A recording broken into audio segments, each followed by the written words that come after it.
KK survey సంచలన report బయటపడింది. ఎన్డీఏపై చేసిన సర్వే సంచలనం రేపుతోంది. ఎన్డీఏను మునిగిపోయే నావతో పోల్చారు. తొందరలోనే ఓడిపోతుంది. వచ్చే అన్ని ఎన్నికల్లో బీజేపీకి ఓటమి తప్పదని, దాంతో వెడితే టీడీపీ జనసేనకు తీవ్ర నష్టమని ఆయన పేర్కొన్నారు. బీజేపీ ప్రతి 3 సీట్లలో 2 సీట్లు ఓడిపోతుందని కేకే చెప్పారు. వెస్ట్ బెంగాల్, తమిళనాడు, ఢిల్లీ రాష్ట్రాల్లో బీజేపీ ఇప్పటి వరకు లేదు. హర్యానా, మహారాష్ట్రలో పొత్తుతో ప్రభుత్వం ఏర్పాటైంది. ఈసారి అన్ని రాష్ట్రాల్లో ఇండియా కూటమి అలయన్స్ అధికారంలోకి వస్తుందని చెప్పారు. ఇది ఖచ్చితంగా బీజేపీకి పెద్ద దెబ్బ. ఈ ప్రభావం 2029కి ఎన్డీఏ పెద్ద షాక్ కలిగిస్తుంది.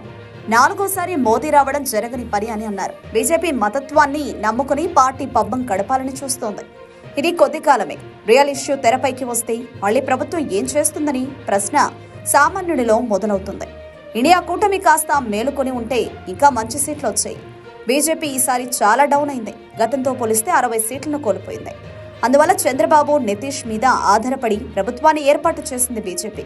ఇంకాస్త గట్టిగా ట్రై చేసి ఉంటే కాంగ్రెస్ అధికారంలోకి వచ్చి ఉండేది. హర్యానాలో ప్రధానంగా వ్యవసాయ చట్టాలపై ధర్నాలు చేస్తుండగా వారిని నానా రకాలుగా హింసించింది. దానివల్ల బీజేపీ యాంటీగా రైతులు పనిచేసే అవకాశం ఉంది. అగ్నిపథ్ స్కీమ్ కూడా బీజేపీకి తీవ్ర వ్యతిరేకత తెచ్చింది. నిరుద్యోగం కూడా బీజేపీ సర్కార్ హయాంలో బాగా పెరిగిపోయింది. నైపుణ్యాలు నేర్పించడంలో బీజేపీ ఫెయిల్యూర్. ఆస్ట్రేలియా, జర్మనీతో పోలిస్తే 100 ఏళ్లు వెనుకబడి ఉన్నాం.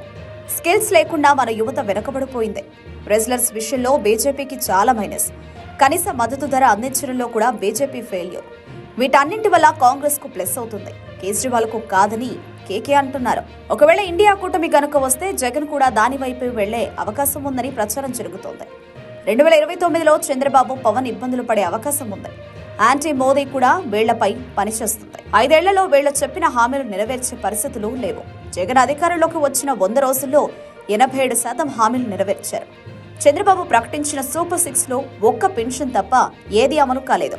పైగా ఆయనకు వయసైపోతుంది. వీటన్నింటినీ బేరజు వేసుకుని చూస్తూ ఏపీలో జగన్ 2029 ఎన్నికల్లో 165 సీట్ల వరకు గెలవచ్చని చెబుతున్నారు.